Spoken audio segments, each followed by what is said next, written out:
Hoje nós vamos falar de pediatria e só um judeu carioca, rei da pediatria no Rio de Janeiro, poderia bater esse papo comigo.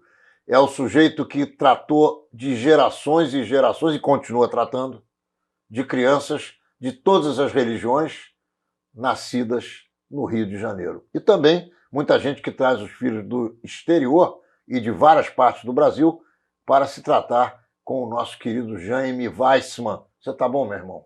Bem, obrigado. As palavras são muito elogiosas, como sempre, de um amigo, e eu agradeço desde logo. Menorá na TV entrando no ar mais uma vez. Estamos dando início ao primeiro bloco de Menorá na TV com Jaime Weissman, pediatra. Meu querido amigo, a associação ou a Academia de Medicina Pediátrica Carioca, se não é esse o nome, é parecido, reconheceu que você é o nosso rei, meu irmão? Não, o nome não está certo. Academia de Medicina do Rio de Janeiro. Ela é medicina geral, ela não é de pediatria especificamente, embora no seu bojo existam vários pediatras. Mas é a Academia de Medicina do Rio de Janeiro. Eu sei que você foi convidado para ser alguma coisa importante lá. Essa academia é uma entidade científica que reúne médicos que atuam no Rio de Janeiro. Ela já existe há 22, 23 anos, eu estou me antecipando talvez alguma pergunta, mas essa academia tem dois tipos de componentes. Um componente são os sócios, são os membros efetivos, e os outros são os membros honorários. O membro honorário é aquele que é escolhido, não precisa apresentar nenhum trabalho, nem solicita o seu ingresso. Ele é convidado a ingressar. E foi isso que ocorreu comigo. O racismo e a intolerância nas suas formas tradicionais, ou nas versões modernizadas e com um marketing melhor, está em ascensão mais uma vez, efervescendo sobre as ruas civilizadas como se fosse o despertar de um monstro que estava enterrado. Tenho de continuar a fazer o melhor que posso. Em uma época cuja polarização está aumentando perigosamente. Precisamos escutar, escutar, escutar sempre. Respeitando os progressos da medicina, os progressos tecnológicos da medicina, ainda assim, reafirmamos que medicina de precisão é aquela do medicamento certo, para o paciente certo, no momento certo. Digo e afirmo que, salvo algumas poucas exceções, lugar de criança não é no trabalho, repetindo e perpetuando suas condições, e sim, seu lugar é exercendo sua infância lúdica, na família e na escola. Repito, na família e na escola, ascendendo na sociedade e na vida. Ô Jaime, você cuida e cuidou, inclusive de filhos meus, de diversas gerações de crianças cariocas, brasileiras e até estrangeiras. Qual é a doença mais comum nas crianças da nossa cidade? A doença mais comum são as doenças respiratórias. Gripes. Mais do que isso, pneumonias, infecções respiratórias altas, mas essa é a doença mais frequente. Em segundo lugar, são as doenças gastrointestinais, vômito, diarreia, etc. Jaime, e as doenças outras mais raras. Jaime, começaram a aparecer doenças ligadas ao judaísmo, em crianças da nossa cidade. O que é isso? É genética? É muito primo casando com primo? Qual é a história dessas doenças? E que doenças são essas? As doenças que ocorrem com mais frequência entre os judeus são de origem genética, ou seja, os casamentos interjudaicos propiciam com que o gene, que a pessoa pode ser portadora apenas, ela não é doente, ele só tem, cada um de nós tem 2 pares de genes de uma série de características, mas ele é portador de um gene. Ele casa com outra pessoa que também tem um portador do gene, também é portadora do gene. Então, essa junção produz a doença porque os 2 genes causam a enfermidade. Agora, existe possibilidade dos portadores, pai e mãe, gerarem filhos sadios? Claro. Claro que sim. Claro, eles têm 25% de chance de, nesse cruzamento, haver a criança enferma. O fato de estarem ocorrendo, ou terem ocorrido alguns casos mais frequentes, devem ser alguns fatores. O primeiro é que se diagnostica mais. O segundo é que o casamento aqui, já em segunda, terceira geração de imigrantes, propiciou esse encontro desse gene, um que estava na Polônia, outro que estava na Bessarabia ou na Rússia, esse encontro de genes causadores de doenças e que podem causar. As doenças mais frequentes, mais comuns desse tipo são doença de Gaucher, doença de Tay-Sachs, que são já bem definidas e bem caracterizadas. Existe alguma chance do casal se tratar quando descobre essa genética, antes de ter filho? Não, eles podem ter o aconselhamento genético. O aconselhamento genético é exatamente isso. Ele estuda um lado e outro e vê que percentual eles têm de apresentar possível. A doença. Agora, é possível in vitro, pai e mãe, com essas geneticidades, produzirem filhos sadios? Ou seja, escolher. É possível. Isso acontece. É possível. Quer dizer, o exame anterior pode propiciar a eliminação do problema. Exato. E as comunidades religiosas estão, antes de apresentarem os casais, fazer o famoso casamento com o matchmaker, antes de fazer isso, estuda-se a genética de um lado e do outro para não fazer apresentações que possam suscitar esse tipo de doença. Por que você escolheu pediatria, Jaime? Você é formado há 60 anos? Não, 54. 54 anos. 54. Por que você escolheu esse ramo da medicina? Eu escolhi a medicina por algumas influências. Posso falar disso? 100%. Você pode falar o que você quiser e é um prazer para nós. Olha, eu tive influências infantis, juvenis e de adulto. A influência infantil foi, e eu vou falar isto hoje, por acaso. Isso é muito legal porque é uma história que a gente não conhece. Então vamos conhecer. Eu, quando tinha 8 anos, fui pela primeira vez ao Teatro Municipal do Rio de Janeiro, que é, na minha opinião, um dos mais lindos do mundo, se não for o mais lindo. Eu, quando entrei naquele teatro, vi aquilo tudo iluminado e a cerimônia que se seguiu, fiquei muito mobilizado. Formavam-se, naquela ocasião, 2 primos. Era uma formatura de médicos. Formatura de medicina, em que se formavam Davi Weissman e Isaac Weissman, primos de segundo grau, primos próximos, e eu fiquei muito influenciado por aquela cerimônia daquele momento.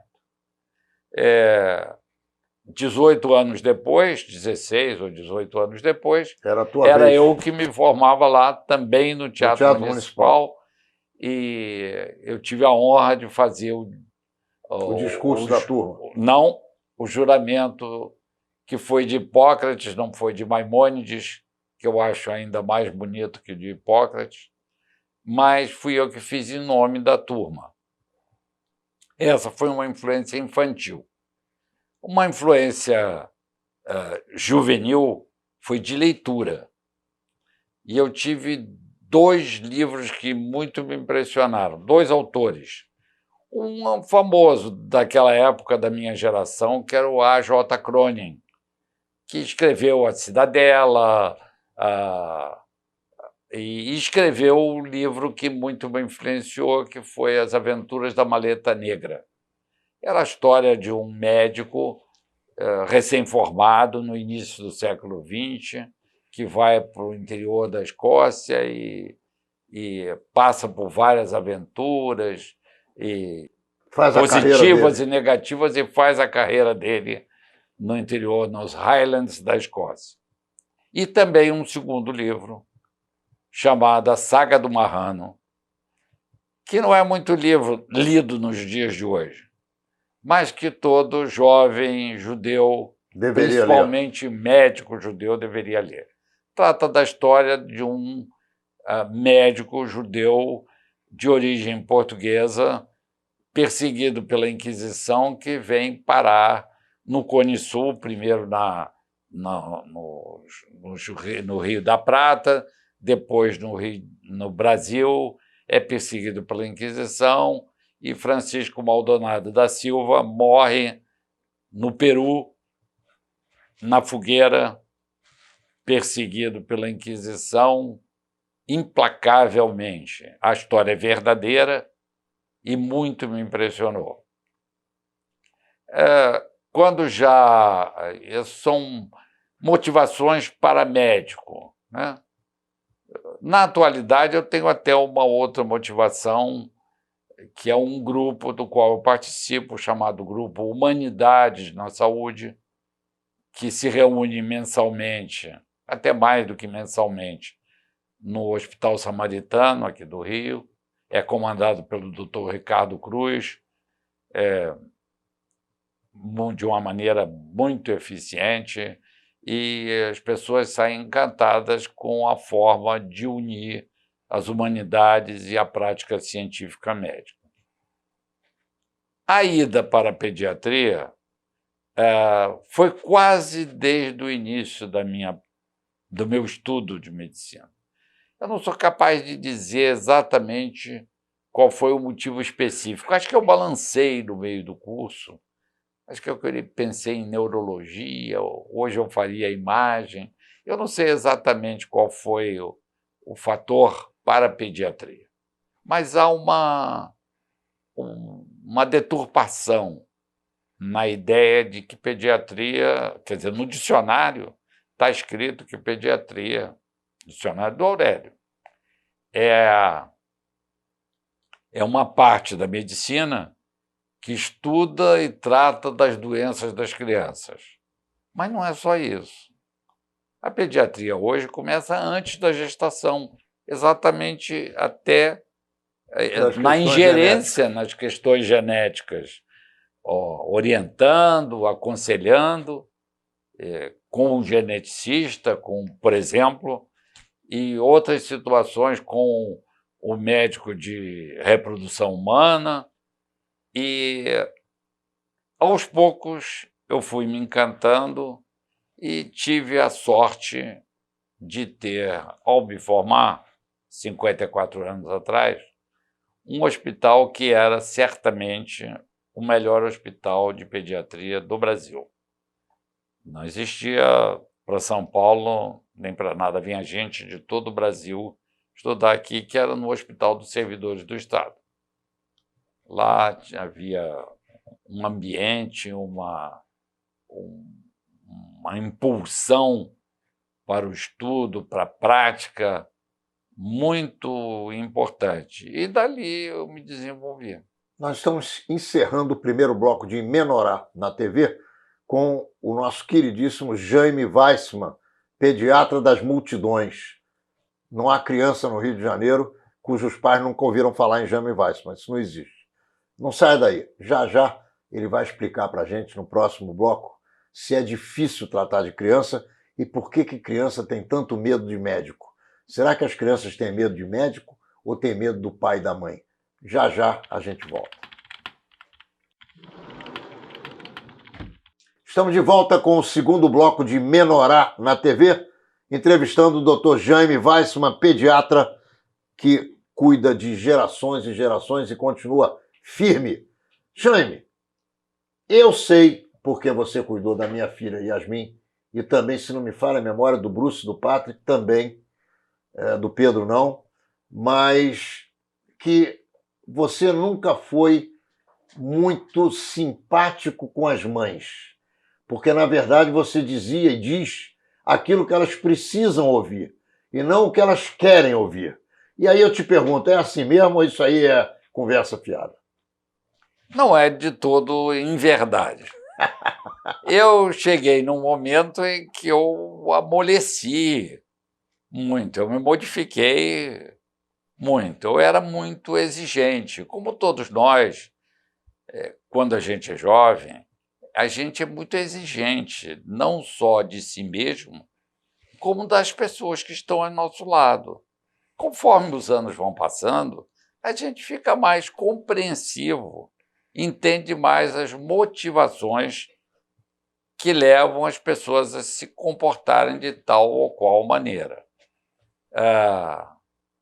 Há um pouco de verdade e um pouco de folclore.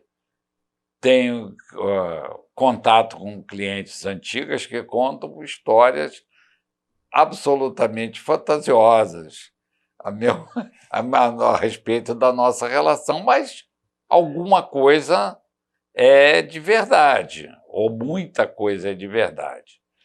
Mas hoje em dia eu sou um coração mole. O que você exigia das mães, que você hoje já não exige tanto? Talvez mais atenção, mais presteza, mais... Com os filhos? Mais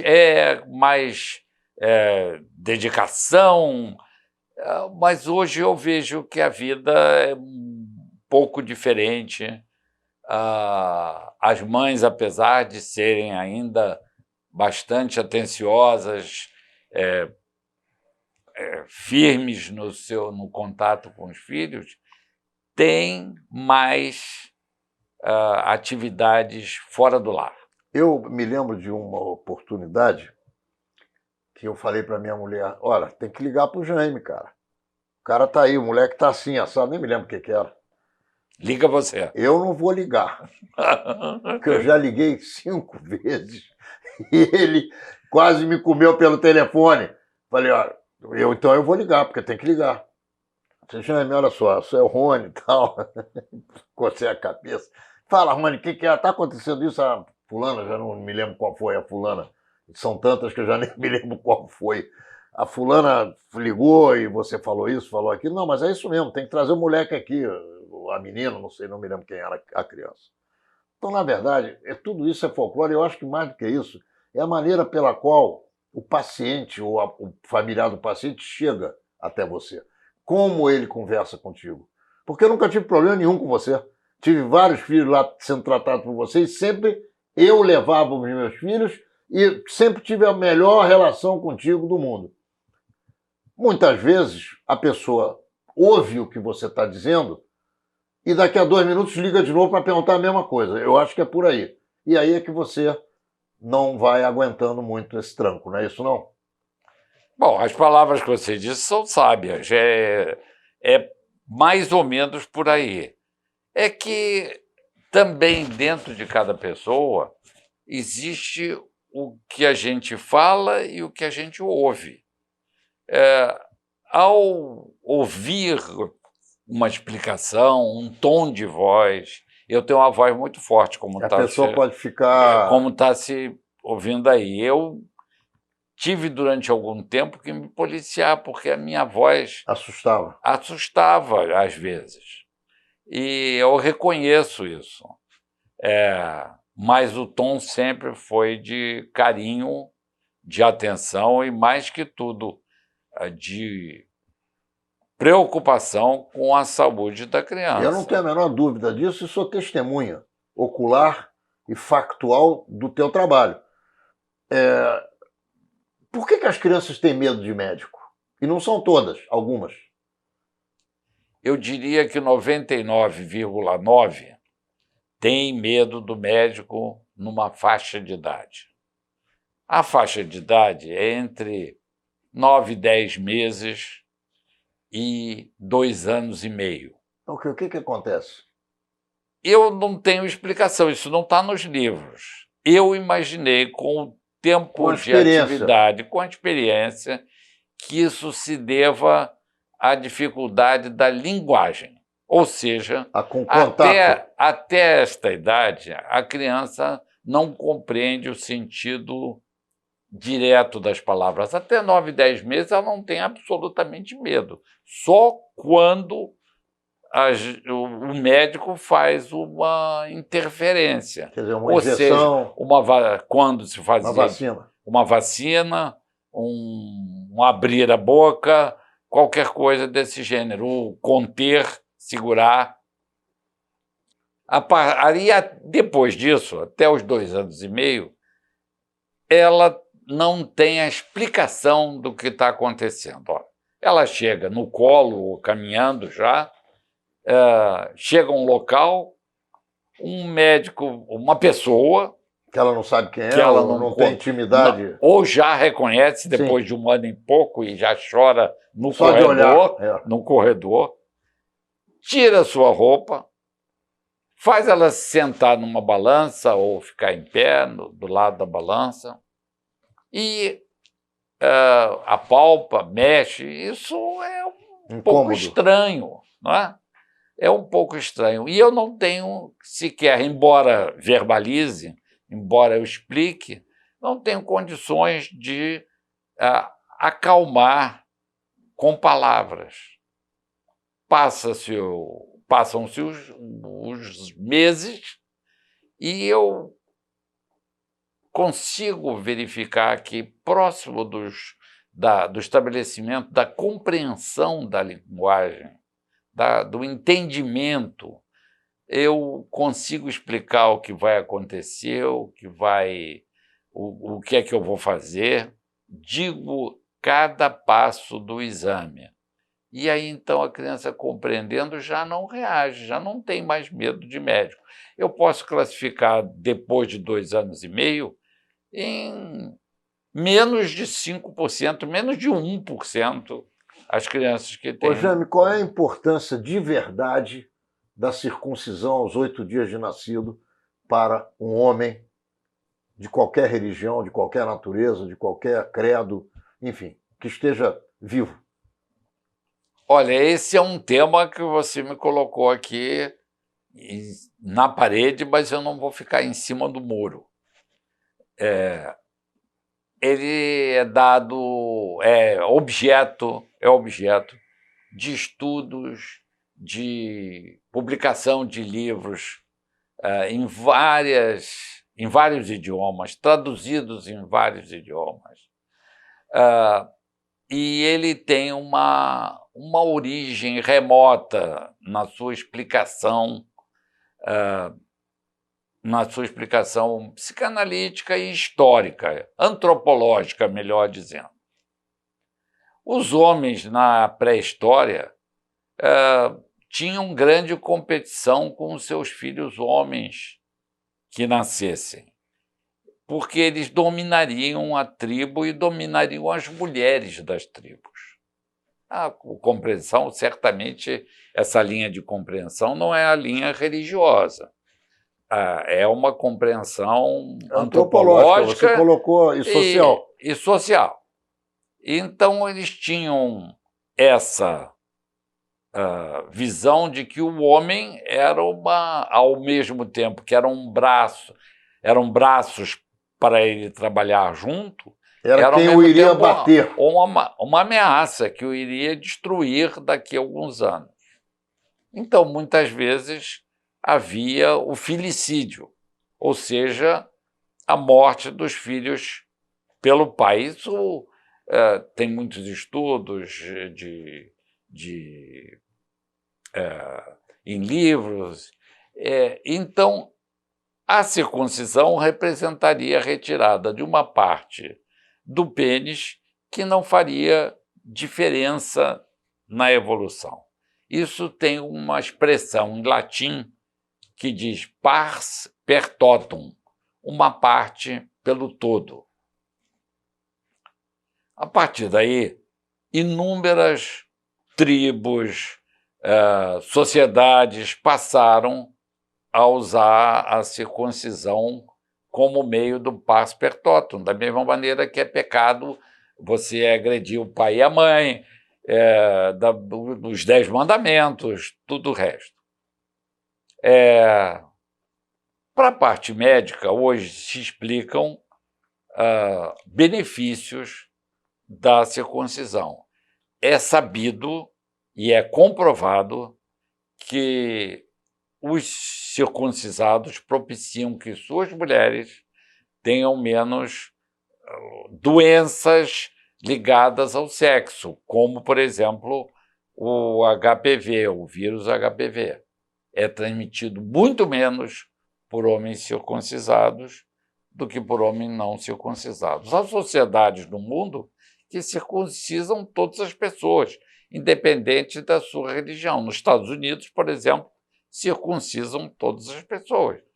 Judeus, muçulmanos, cristãos, hippies, todos são circuncisados. Não por uma lei, mas por um hábito da sociedade. E existem sociedades na Polinésia Francesa que fazem, que nunca tiveram contato nenhum com Abraão, nem com Moisés, nem com nenhuma outra entidade judaica, judaica ou não judaica, que circuncisam também. Os muçulmanos também circuncisam, em outra ocasião, muito mais complicada, muito mais dolorosa. Eu já tive casos difíceis, porque aos 13 anos. Então, circuncisam nessa situação e é realmente muito complicado. Ô Jaime, obviamente que seria vastíssima a resposta que você iria me dar a essa pergunta que eu vou te fazer. Mas eu quero saber o que você aprendeu de mais importante nesses teus 50 e poucos anos de atividade no consultório, no hospital, na clínica, e eu vou pedir a você para me responder daqui a pouquinho, porque nós vamos encerrar o segundo bloco de Menorá na TV com o pediatra Jaime Weissman, que é conhecido por todos nós que tivemos filhos tratados por ele e muito bem tratados, tanto que estão aí vencendo na vida e fazendo bonito a partir de uma saúde cuidada por essa figura que nós estamos conversando com ela hoje. Não saia daí, já já a gente volta com o Jaime Weissman e ele vai me dizer o que é que ele aprendeu de mais importante nesses 50 e poucos anos de medicina com criança. Já já a gente volta. Estamos dando início ao terceiro bloco de Menorá na TV com o nosso queridíssimo Jaime Weissman, pediatra reconhecido, conhecido e preocupadíssimo com a saúde das crianças às quais ele pega para tratar, para equilibrar a saúde quando falta e para dar longevidade à vida. Fala, meu irmão, eu te fiz uma pergunta. O que é que você aprendeu de mais importante nesses mais de meio século de atividades com crianças? Eu aprendi a ver a criança como um todo, um conjunto das suas habilidades decorrentes da genética, das ações que o meio pode causar nessa criança e de como essa criança poderá ou não se tornar um adulto produtivo para sua família e para o seu país. E aprendi a humildade de reconhecer a limitação dos conhecimentos e a finitude da vida. Isso sintetiza mais ou menos o que eu penso. A ação do meio ambiente sobre a criança, eu tenho um exemplo assim muito firme. Eu trabalhei com 2 tipos de crianças em dificuldades, fora de consultório. Eu trabalhei em pronto-socorro, mas 2 entidades. Uma entidade é o nosso queridíssimo Lar da Criança Israelita, onde eu fui médico durante 13 anos e eu aprendi que o meio ambiente pode influenciar para o bem e para o mal essas crianças e como esta sociedade, o Lar da Criança Israelita, é exemplar nos cuidados das crianças. Por outro lado, outra entidade extremamente importante cuida, até hoje, de crianças de rua. Chama Fundação São Martinho. Eu também lá trabalhei durante 2 anos. Não fiquei mais por uma fraqueza de não conseguir enfrentar as situações pungentes que a cada vez que eu ia trabalhar lá, eu enfrentava. As crianças de rua, poucas oportunidades terão na vida. Eu não vou dizer nenhuma, senão as condeno ao inferno, ao limbo, ao extermínio. Mas poucas oportunidades terão de sair daquela situação.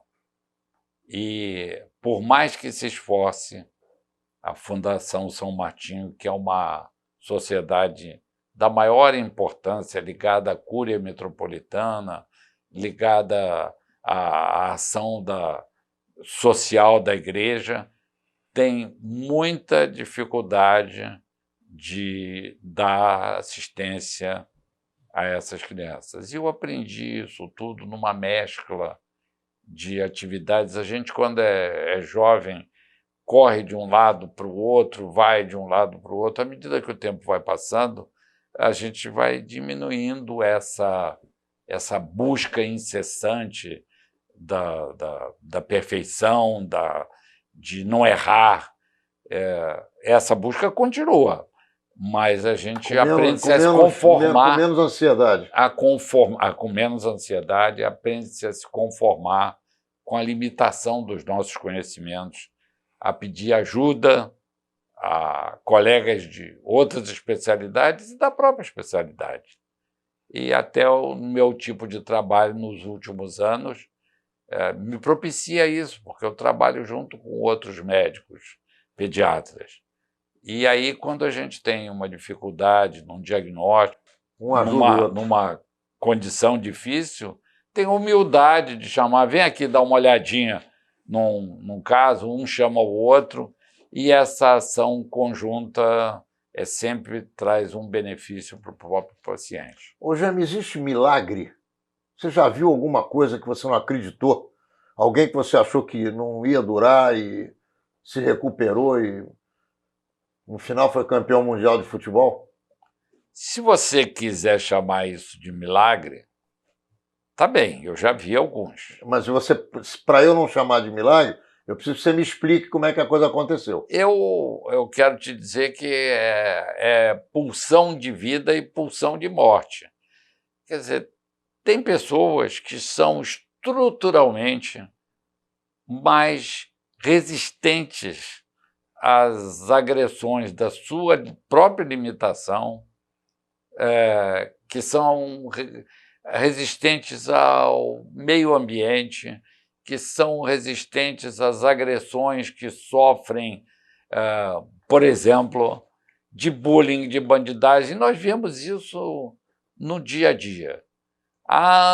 Não é um milagre aquela criança que está na rua, que era um menino de rua e que se tornou um professor, um engenheiro, um médico. Eu não considero isso um milagre, isso considero um salvo de incêndio por ele mesmo. Tá bom, alguém que está na tua frente com um problema médico que você já acha que não tem jeito, de repente o cara se recupera e vai para casa. Existe isso? Ou é difícil? Eu não sou ainda testemunha disso. Existe alguma coisa que nos impulsione a agir mais medicamente para tentar resolver casos difíceis que saem. Agora, isso que habitualmente se chama de milagre... Não, você nunca presenciou? Não. O que você eliminaria na tua atividade, se você pudesse? O que realmente atrapalha, que não vale a pena, que é deletério? É difícil eu responder isso. Eu gosto tanto do que faço que eu não eliminaria nada. Da minha parte, não.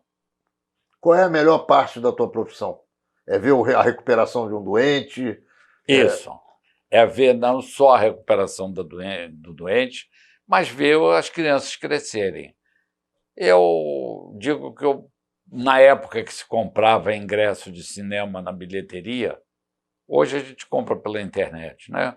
Mas na época que era pela bilheteria, eu não entrava em fila praticamente. Na fila havia sempre alguém que me reconhecia. Eu não o reconhecia porque ele cresceu, virou um adulto, um homem, uma moça, e comprava. Quer comprar o bilhete? Comprava o bilhete para mim. Até hoje, isso foi substituído pelos convites que eu recebo, já não digo de bar mitzvah, de festas de aniversário, que essas é difícil de comparecer, porque são muitos os convidados, mas aqueles que se formam, essa é a minha maior alegria profissional.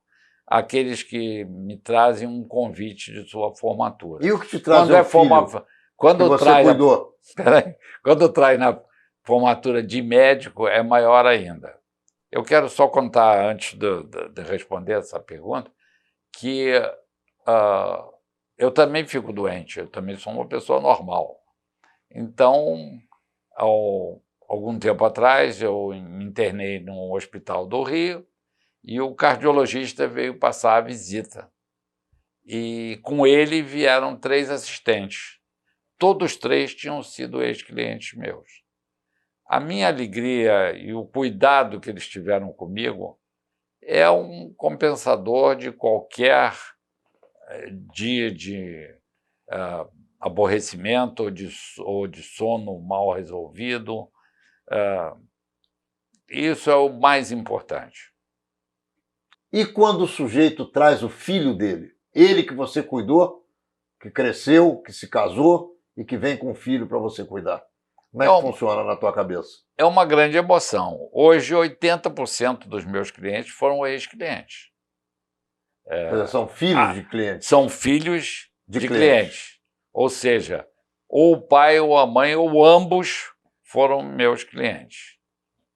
Isso é um percentual muito elevado e isso me dá muita satisfação. Quer dizer, apesar daquele choro até 2 anos e meio, daquele pavor do médico, então ficou uma lembrança positiva que me faz ser, na segunda geração, também um médico desse serzinho pequenininho que vai crescer. Eu quero te pedir para você olhar para dentro dessa câmera que está aqui à minha esquerda e que você mande uma mensagem para as mães dos teus pacientes. Que elas tenham e desfrutem da felicidade de ver um filho crescer. Que não percam tempo com coisas menores, para que possam ter as lembranças positivas ou negativas dos fatos importantes do crescimento e desenvolvimento de cada criança. Se o programa me permite, eu quero fazer também uma afirmaçãozinha aqui. Nos últimos meses tem me preocupado uma situação. E eu afirmo aqui que lugar da criança não é no trabalho. Lugar da criança é na escola e na família, para que ele possa se desenvolver e não perpetuar a sua situação de dificuldade e possa vir a ser um homem, um ser melhor do que ele recebeu quando pequeno. Eu vou te pedir para você fazer mais uma mensagem agora para os governantes que cuidam da saúde do brasileiro. O que você gostaria de dizer para eles? Eu gostaria de dizer, eu vou dizer que educação e saúde não são um legado, uma dádiva. São parte inerente do desenvolvimento do país. Quer dizer, não é possível você imaginar que possa distribuir, por exemplo, tablets numa escola sem que aquele serzinho que vai usar o tablet esteja numa sala pintada com carteiras normais, que ele esteja vestido adequadamente e alimentado adequadamente. Outros países fizeram a chamada revolução da instrução, não atuando diretamente sobre a instrução, mas atuando sobre tudo que é ao seu lado, todas as condições que levam essas pessoas a se desenvolverem. Na saúde, a mesma coisa. Eu apelo para que as pessoas não divulguem notícias inverídicas, por exemplo, sobre as vacinas. A vacina de sarampo foi negligenciada em várias partes do mundo por razões de moda e por razões de crença religiosa, e nós estamos assistindo agora um recrudescimento da doença no mundo todo, especialmente aqui no Brasil, que enfrenta a entrada de pessoas não vacinadas e a negligência na aplicação das vacinas. Mas os dirigentes contra a saúde e a educação que não separem essas duas coisas, essas duas partes do mesmo bolo dos outros desenvolvimentos. Não adianta fazer a infraestrutura sem fazer esse dever de casa. Jaime, nós chegamos ao final do nosso Menorá na TV. É um prazer enorme ter você aqui com a gente, bater esse papo contigo. Você sabe que eu te admiro profundamente e sempre que eu tenho oportunidade eu bato papo contigo, seja na praia ou em alguma outra atividade social que nós nos encontremos, ou na Federação Israelita. E eu quero te oferecer as nossas câmeras e os nossos microfones para que você possa se despedir dos nossos telespectadores, que eu tenho certeza absoluta aproveitaram muito tudo que você disse aqui. Antes de despedir dos telespectadores, eu vou me despedir de você momentaneamente, porque nós continuamos no nosso dia a dia. Eu queria agradecer as palavras elogiosas e até um pouco exageradas que você, em nome da nossa amizade de convívio, proferiu aqui, porque você me colocou num nível que eu talvez ainda não tenha alcançado. Olha só, eu te coloquei no nível que eu te coloco. Tá bom. Obrigado, e quero agradecer a todos, primeiro aos pacientes, depois às mães dos pacientes, e pedir desculpas humildemente se em algum momento, por uma palavra, um tom de voz, uma forma que certamente foi, perdoem, sem querer, tenha causado constrangimento para alguém. Obrigado. Menorá na TV, entrando no ar mais uma vez na quinta-feira que vem, às 10 horas da noite, pelo canal 6 da NET Rio, e também em todos os dias e horários que você já se acostumou a nos assistir, que você confere aqui embaixo da telinha. Nos vemos lá.